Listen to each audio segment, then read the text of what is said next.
بسم اللہ الرحمن الرحیم. السلام علیکم ڈیئر اسٹوڈنٹس. اور you all I hope you will be fine. Dear students, assignment اول تنقید کی اسائنمنٹ ہے غازی یونیورسٹی کی، اور اس کے موضوعات میں پہلا موضوع تنقید کیا ہے، نیز نقاد کی ذمہ داریاں، ہم نے لاسٹ لیکچر میں پڑھا. آج کے لیکچر میں ہم مغربی تنقید، ہومر اور افلاطون کے شعری نظریات، بالخصوص افلاطون کے نظریہ نقل کو پڑھتے ہیں. ہمارے پاس ہے دوسرے سوال میں، یہ والا ہم نے لاسٹ لیکچر میں پڑھ لیا. پہلا سوال یہ ہے ہمارے پاس کوسچن نمبر 2. مغربی تنقید، ہومر اور افلاطون کے شعری نظریات، بالخصوص نظریہ نقل. مغربی تنقید کا تعارف. مغربی تنقید ایک وسیع اصطلاح ہے جو ادب اور فن پاروں کی جانچ پڑتال اور تجزیے کے لیے استعمال ہونے والے مغربی نظریات اور طریقوں کو بیان کرتی ہے. اس میں ادب کے فنی، جمالیاتی، سماجی، نفسیاتی اور نظریاتی پہلوؤں کا جائزہ لیا جاتا ہے. مغربی تنقید کی روایت. تنقید کے ابتدائی نقوش کا سراغ قبل از مسیح یونانی فلسفیوں سے ملتا ہے. ارسطو سے پہلے بقراط، سقراط، افلاطون، تھیوفراسسٹ وغیرہ اپنے تنقیدی نظریات پیش کر چکے ہیں. افلاطون تک آتے آتے تنقید کے نقوش اس قدر واضح ہو گئے ہیں کہ افلاطون نے ان کی روشنی میں اپنے نظریات پیش کیے. یونان علم و تہذیب کا گہوارہ تھا. ادبی اور تنقیدی حوالے سے بھی یونان اس وقت بہت حد تک مستحکم ہو چکا تھا.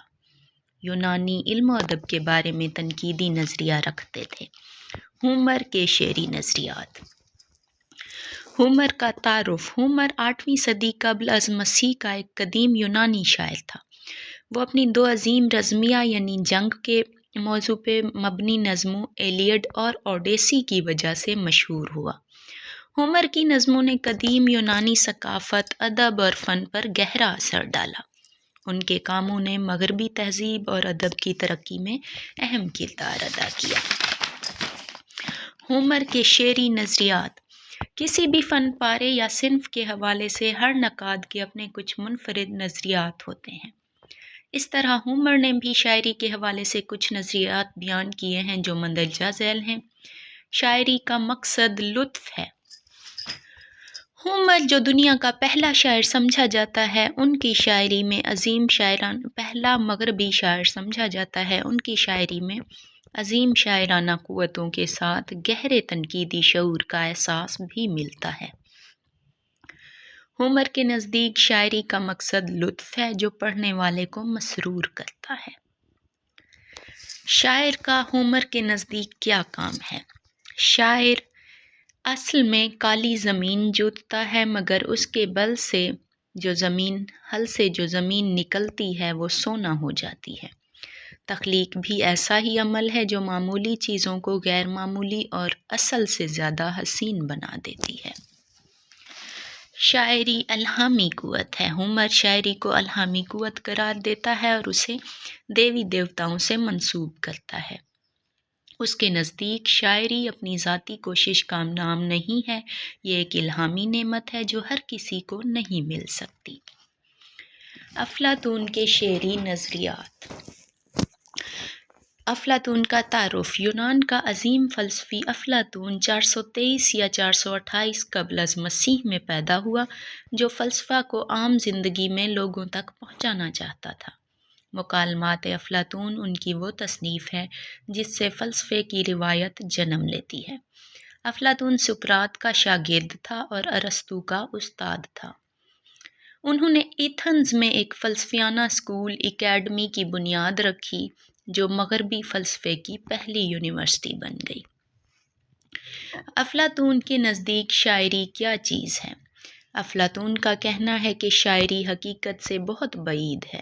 یہ علم و فہم کی کمزوری اور کمی سے جنم لیتی ہے. شاعری حقیقت سے بعید یعنی دور ہونے کی وجہ سے انسانی روح و ذہن کی کسی حقیر صفت سے جنم لیتی ہے. شاعری جذبات کی پرورش کر کے انسان کی عقل و فکر کو نقصان پہنچاتی ہے. افلاطون فلسفی کو شاعر پر برتری دینا چاہتا تھا. اس نے علمی و اخلاقی سطح پر شاعری پر اعتراضات کیے، حالانکہ وہ خود نہایت ہی خوبصورت شاعرانہ طرز پر نثر لکھتا تھا۔ افلاطون کے مطابق شاعری جذبات کو بھڑکاتی اور مشتعل کرتی ہے، معاشرے میں انتشار کا باعث بنتی ہے، لہٰذا اس کی یعنی کہ افلاطون کی مثالی ریاست میں شعراء کی کوئی جگہ نہیں۔ افلاطون کے نزدیک شاعر کیا ہے؟ شاعر ایک عظیم مخلوق ہے اور شاعری ان پر الہام ہوتی ہے، اس لیے افلاطون شعراء کو اپنی سلطنت سے نکال دیتا ہے اور کہتا ہے شاعر، عاشق اور مجنوں ایک ہی تخیل کے ہوتے ہیں۔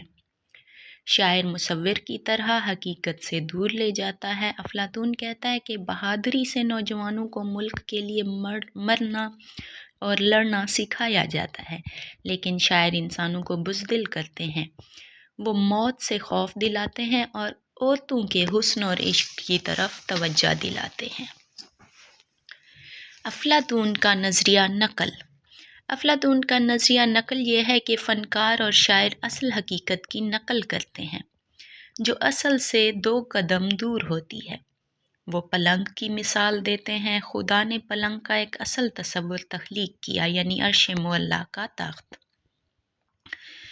بڑھئی نے اس تصور کی نقل کی اور مصور نے پھر بڑھئی کی نقل کر کے زندگی کی حقیقت کو بیان کیا، لیکن یہ نقل در نقل ہے جو حقیقت سے مزید دور ہے۔ اس طرح فنکارانہ تخلیقات صرف حقیقت کا عکس ہیں، جو اصل سے کم تر درجے کی ہوتی ہیں۔